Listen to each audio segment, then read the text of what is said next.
আরে বল একটু ফোন দাও না, পা ব্যথা হয়ে যাচ্ছে দাঁড়াতে। আমার ফোনে চার্জ নাই।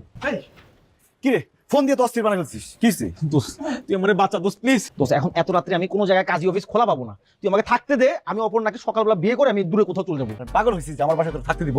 ওর বাপ মা ইসা তোর বয়লার মুরগির মতো চামড়াটা ছিল গ্রিল মুরগির মতো ভাজ্যা তোর সস দেখায় ফেলাইবো। ওর কাছে আমি আপনার কথা অনেক শুনেছি। আমি শুনেছি আপনি নাকি অনেক হেল্পফুল, মানুষের বিপদে আপদে রয়্যাল বেঙ্গল টাইগারের মতো ঝাঁপায় পড়ে। কিন্তু তোমাদের এই বিপদে আমি হেল্প করতে পারবো না। ভাইকে বিয়ে করতে আসছে তো যা ঝামেলা করিস না, আমি বাসায় গেলাম। আমি আজকে রাতটা থাকার সুযোগ করে দে। আমি তো প্রমিস করতেছি আমি সকালবেলা ওকে নিয়ে চলে যাবো। শুধু আজকে রাত? একদম সকালবেলা সূর্য ওঠার আগে বাসা থেকে বের হয়ে যাবি। আচ্ছা ঠিক আছে। যাক আল্লাহ যাক, আপদ নিজে থেকে বিদায় হয়ে গেছে। বিলাই কেন দেখবি? আপনার বন্ধু পালায় গেছে, আমি আপনাকে ছাড়বো না। সকালবেলা ঘুম থেকে উঠে দেখি আপনার বন্ধু গায়েব হয়ে গেছে, পালায় গেছে। তারপর বাবার ফোন দিলাম, দেখি ফোন বন্ধ। ওই পাশ থেকে বলছে এই নম্বরটিতে সংযোগ দেওয়া সম্ভব না। দুঃখিত, কাঙ্ক্ষিত নম্বরটিতে এই মুহূর্তে কেন ফোন তো বন্ধ? রবিন, রবিন, দরজা খোলা রেখে ঘুমাচ্ছিল, কি আসছে? রবিন, হ্যাঁ রবিন, আমাকে ডাকে কে? ও রে আল্লাহ, বক্স খাটো না না বাচ্চা। লোকে থাকো। মা, রবিন, এই মা। কিন্তু তোর আক্কেল বুদ্ধি কবে হবে বলতো? এই দরজাটা সারা রাত খোলা ছিল, দরজা খোলা রেখে ঘুমাচ্ছি। বুঝতে পেরেছি, আমরা কেউ বাসায় ছিলাম না, তুই মহল্লার সব ছেলেদেরকে নিয়ে সারা রাত আড্ডা দিয়েছি। আমার তো মনে হচ্ছে তোর ঘরে এখনো কেউ আছে। না না না না না না, আমার রুমে তুমি যেতে পারো না, আমার রুমে এখন কেউ নেই। মা, আমার এখনো ঘুম শেষ হয় নাই, আমি ঘুমাই নেই, তারপরে তোমাকে ডাক দিব। আমি গেলাম। নিশ্চয়ই কোনো কারণ আছে। চুপচাপ তুমি বাসা থেকে বের হয়ে যাবা, যাতে কেউ টের না পায়। আসো। আমি কিভাবে বাসায় যাব? বিয়ের আসর থেকে পালায় আসছি। নাকামি করো আমার সাথে। আমি একটা অবলা নারী। আমি যদি আপনার নিজের বউ হইতাম, আপনি পারতেন আমাকে বাসা থেকে বের করে দিতে? এই মেয়ে, তুমি আমার নিজের বউ হবা কেন? পরের বউ কেন আমার বউ হবে? আরে বাবা, বন্ধুর বউ মানে নিজের বউ, তার বউ মানে আপনার বউ, আপনার বউ মানে তার বউ, এর মধ্যে কোনো বিভেদ। চুপচাপ বাসা থেকে বের হয়ে যাবে, লেখ চাপ্পা আমাদের। আমি এই বাড়ির বউ হয়ে আছি, আমি এই বাড়ির বউ হয়ে থাকবো। প্লিজ ভাই প্লিজ। রবিন, এই রবিন, রবিন, আপনি এখানে শুয়ে আছেন আর আপনার ছেলে তো শুভ কাজটা করে ফেলেছে। কি বললা? আরে বাবা, ভয় পাওয়ার কি আছে?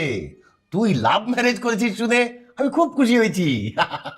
লাভ ম্যারেজের ঘর থেকে তো লাভ ম্যারেজে জন্ম হবে, সেই জন্য আমি কখনোই তোর অ্যারেঞ্জ ম্যারেজের চেষ্টাই করিনি। কি সব বলছেন? ও হ্যাঁ, এই দরজা খোল বলছি, না ফায়ার ব্রিগেড ডাকবো। ফায়ার ব্রিগেডে কেন কল করবেন? আমি কি ফায়ার ব্রিগেড বললাম না? হ্যাঁ। না না, ও থানা বলতে হবে।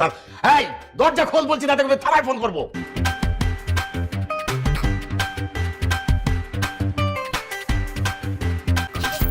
যাবো না আমি,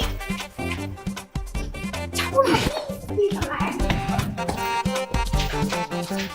বাবা, আমার পা ধরছো কেন? ছি ছি ছি ছি ছি ছি, এগুলা করতে হবে না। কি বাবা, তুমি ওকে বউ হিসেবে মেনে নিচ্ছ? তোমার শাশুড়ি আম্মাও কিন্তু এইরকম অপরাধ করেছিল, ক্ষমার অযোগ্য। সে যদি ক্ষমা পেতে পারে, তুমি কেন পাবে না? এই বাড়িটার নাম আপনি লাভ ম্যারেজ ভিলা করে দেন। আমরা লাভ ম্যারেজ করেছি, আর আপনাদের নাতিপুতি যারা হবে ওরা লাভ ম্যারেজ করবে। বাবা মা তো ওকে আমার বউ হিসেবে মেনে নিল, এখন আমি কিভাবে বলি যে এটা আমার বউ না বন্ধুর বউ? মাথা ঘুরাইতেছে। তোমার বাবা মা যদি মেনে নেয় তো নিল, না নিলে না নিল, কিচ্ছু আসে যায়। আপনাদের ফ্যামিলিটা কিন্তু খুব ইন্টারেস্টিং, আপনাদের সবাইকে আমার খুব ভালো লেগেছে। অবশ্য আপনাদের ছেলেটা একটু খারুস প্রকৃতির। ওর মা ওর মুখে মধু দিতে ভুলে গেছিল। ব্যাপারটা আমি যখন খেয়াল করলাম, আমি মধু ভেবে সয়াবিন তেল খেয়ে দিয়েছি। আসো বড় খাট। একটা চরমের একদম দুই পাটির শব্দ ফেলে দেবো। বেয়াদব কোথাকার, তুমি কি ভাবছো আমি জেনে শুনে বিষপান করবো? বিষ পান করার কি আছে? ছোটবেলাতে এমনিও সয়াবিন তেল খেয়েছো। শোনো না, আমরা সবকিছু ভুলে গিয়ে দুজনে মিলে নতুন করে ভালোবাসার ঘর বাঁধি।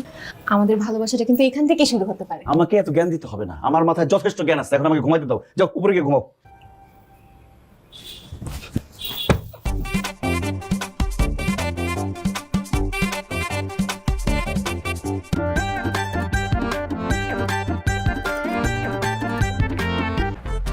গেট খোলো।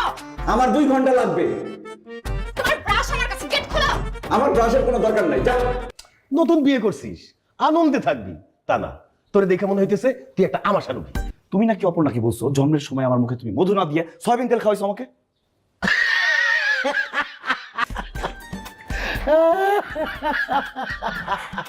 নতুন সংসার তোমার কেমন লাগছে? মা আমার তো খুব ভালো লাগছে।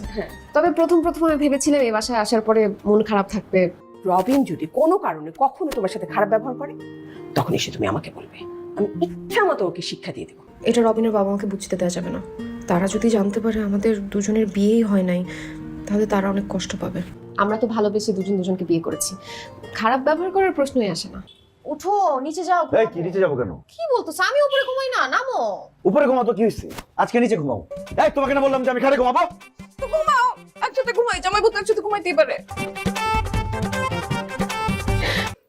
রবিন, 7 দিনের মতো আমরা চলে আসবো, তাই না? তো নানু অপর্ণাকে দেখতে চেয়েছে, সেই জন্য যাচ্ছি। তো দেখাও, ওখানে গিয়ে দেখানোর কি আছে? ভিডিও করে দেখালেই তো হয়। আমি এমনিতে একা একা বিয়ে করেছি, কাউকে কিছু জানাতে পারিনি। এখন তুমি অপর্ণাকে নিয়ে নানুদের বাসায় গেলে মামা মামি অনেকে অনেক কথা বলতে পারে। আমরা যদি এখন না যাই তো নানু কিন্তু খুব মন খারাপ করবে। মা, না যাওয়ার প্রশ্ন আসছে কেন? আপনি চলেন তো। চলো মা। আবার যাচ্ছে নানুর বাসায়, কি না কি ঝামেলা করে। আল্লাহ, ঘুমাবো না? ঘুমাবো, তুই ঘুমাস নাই কেন? এই তো ঘুম আসতেছে না, কেমন যেন বাড়িটা খালি খালি মনে হচ্ছে।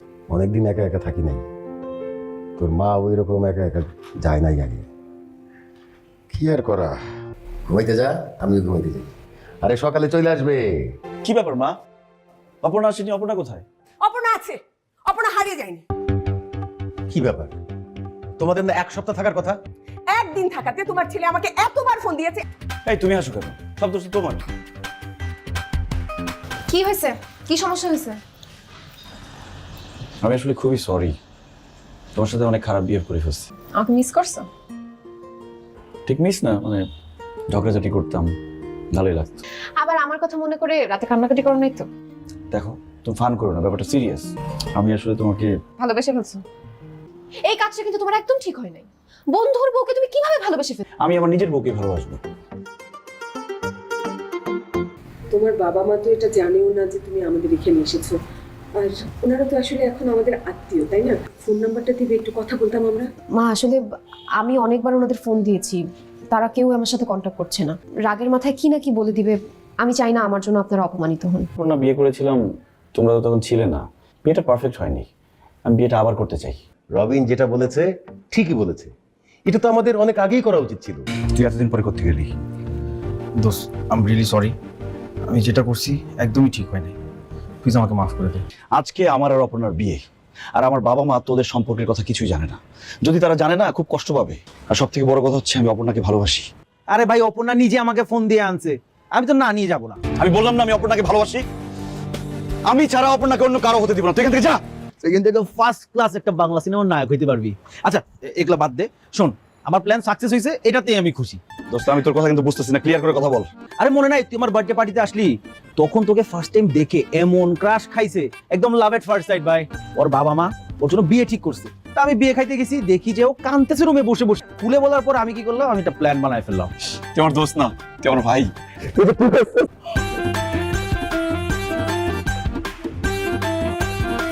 তুমি এটা কি করছো? তোমার একটা থাপ্পড় মেরে সব কটা দাঁত ফেলে দেওয়া উচিত। তুমি বিয়ের দিন আমার সাথে এরকম বিহেভ করতেছো? রাসেল এসে আমাকে সব বলে দিচ্ছে। আমি তোমাকে একটা কথা বলতে চাই, কি? আমি তোমাকে অনেক ভালোবাসি।